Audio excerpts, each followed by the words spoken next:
One of life's greatest lessons is that yesterday is only as powerful as we allow it to be. Yesterday is an idea, a story, a movie that started and ended. Now, it's quite possible that story or that ending is disappointing, or it hurts to look back on. Perhaps a reminder of something that wasn't ideal, something you want to break away from. So the question is, why do we give that old story power? Why do we relive it, create this self-inflicted wound? See, the past undoubtedly played a critical role. It brought you to where you are now. It, in many ways, shaped your worldview, constitutes your beliefs. It was the very road to this moment, and there's value in that. But imagine this scenario. Imagine stepping into your car, turning the keys, and thinking to yourself that you can, in this very moment, only drive down the roads you drove on yesterday. Only associate with the street signs you know, the places you've already gone. Your reality now is determined by what you've already done. So adjust and get used to it. You would say that's outrageous, right? Yesterday's path has nothing to do with where I'm going now. Just like a boat's wake trailing off behind it has nothing to do with where it's going next. The person holding the wheel controls that. We are saturated with freedom. There is so much opportunity and possibility and potential in front of us that we fail to see because we can't stop thinking about that fictitious story we call yesterday. We confuse the path we took then for the one we need now, the wake from the steering wheel, what is, and that story about what was. The gateway to change is unshackling ourselves from those imaginary monsters. And more often than not, the answer isn't in finding some solution, it's in cutting ties with those things that no longer serve us. Then we see the world as it truly is. Then we see the magic laid out before us. And I get that it's easier said than done. Leaving a part of us behind hurts. Looking in the mirror and being vulnerable enough to say, I can be more than this. It's not easy, but it's possible. And everything starts with how we see ourselves. And when we remain captives to the past, everything about who we think ourselves to be is outdated. We're neglecting one of our superpowers, the perpetual ability to restart. And one of the most important conversations I've ever had was on this topic. It seemed trivial at the time, but I was having lunch with a friend, and we're talking, and I mentioned to her that I was full. And she goes, well, then why are you still eating? And I'm like, because I paid for it, right? I wanted to get my money's worth. And she says in a very, pragmatic way, Eddie, just because you paid for it doesn't mean you need to eat it, right? It's a sunk cost. Why don't you move on? And the whole thing seems silly, right? It's like, yeah, if you're not hungry, don't eat. Move on. But in the grand scheme of things, how many of us keep on consuming that which doesn't serve us? How many of us stay too long when we should be letting go? We let the path behind us dictate the one before us. See, there's a tendency to overvalue what we know, to feel so invested in how things are, even when we're not happy or it's not healthy, that we'll take the pain of now over the potential for something greater. And that's precisely why the unknown is so terrifying. It's not concrete. It's a world unsettled. And man, do we hate being unsettled. But what we fail to realize is that every time we close our eyes, take a breath, and work up the courage to step into that unknown, to leave yesterday behind us, life gives us new pieces. It resets the stage. It provides new tools to build something incredible, something more ideal, more conducive to our goals, our hopes, and our dreams. And the thought is, well, but what if things become worse than they are right now? What if I move forward and I find myself more confused, more lost? What if things are more chaotic? And that may, for a moment, be true. But what we do is we adjust. We learn things we never knew. We see things through a lens that we never could. Touch things that we never thought existed. It wasn't in staying, but in leaving, that we rediscovered who we were meant to be. That we allowed our truest selves to flourish. And worst case scenario, contrary to popular belief, it's not that the world ends. No, the worst case scenario, should you find the courage to move forward, is that you end up right back where you started. A little more confident, a little bolder, and better prepared to live this life like you never had. All that's needed is for you to convince yourself that there is more. You just need to taste the fruit, step into the sunlight. That's the difference between reality and the story in your head. Reality is that this world has for you everything you need to change, to grow, explore, build a life that means something. It has the support structures and the resources for you to pull yourself back up every time you fall. To say, okay, that hurt, but now let's try a different angle. There is undoubtedly what you need.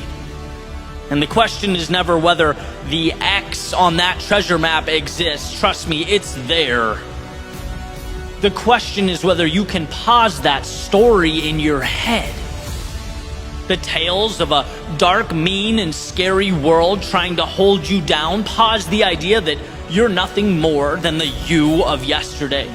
You're nothing more than how people knew you to be. Pause the idea that you're nothing without that job title or that relationship. Pause the idea that you need him or her or them in your life. Every day you wake up, you are a blank canvas. Who cares about yesterday? What do you want to paint now? When you walk out your front door, where do you want to go now? Step outside that circle of familiarity. See how artificial and in some cases ridiculous these boundaries are that we place around ourselves. Life is an invitation, not a set of requirements. And when you free yourself of that, not only will you feel like someone new, not only will you experience life as it was meant to be experienced, but you'll see that this world will conform to your new definition. This world wants to support you. It wants to lift you up. And yeah, it may be challenging and strenuous. It may force you to work harder and be braver than you've ever been. But it is, at the end of the day, your ally. You just have to see your future self before it materializes, when no one else gets it. So move on from all that does not serve you. Break away from the old rules, regulations, and guidelines. Maybe you exhausted time and energy into creating this reality. Maybe it feels like a monumental piece of your identity. Maybe right now is the only security you have. Fine. But my hope is that you can respect it and walk away. See it as the sunken cost that it is. Just because you paid to get there doesn't mean you need to keep paying to make wrong decisions. Just because it took your time doesn't mean it's entitled to keep stealing your time. Just because it's part of your identity now doesn't mean it must be tomorrow. Just because it creates security doesn't mean it's right. Jails and steel bars are also incredibly secure. No, today we are breaking free, leaving the past in the past and setting our sights on the horizon. Today is the end of yesterday and the beginning of the rest of your life.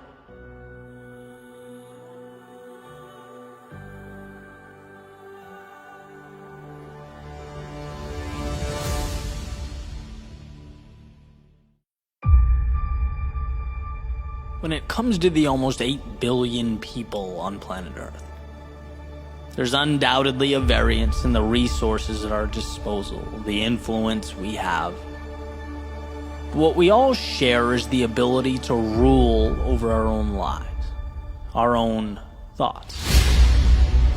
As Thoreau said, think for yourself, or others will think for you without thinking of you. See, life moves quickly.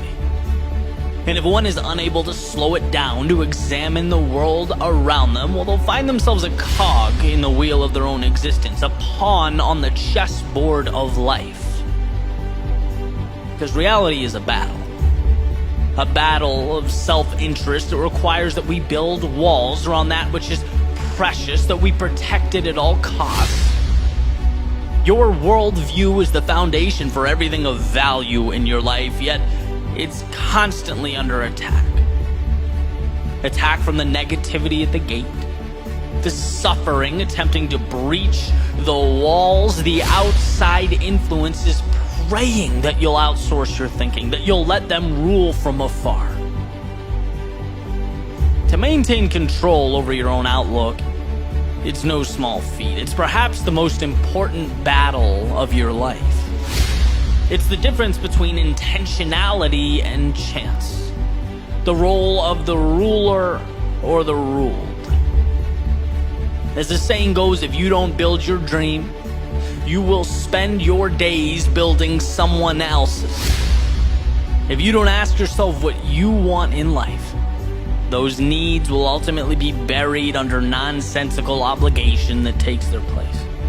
Where there are vacuums in awareness, they will be filled, usually not by actors with the same interests as you.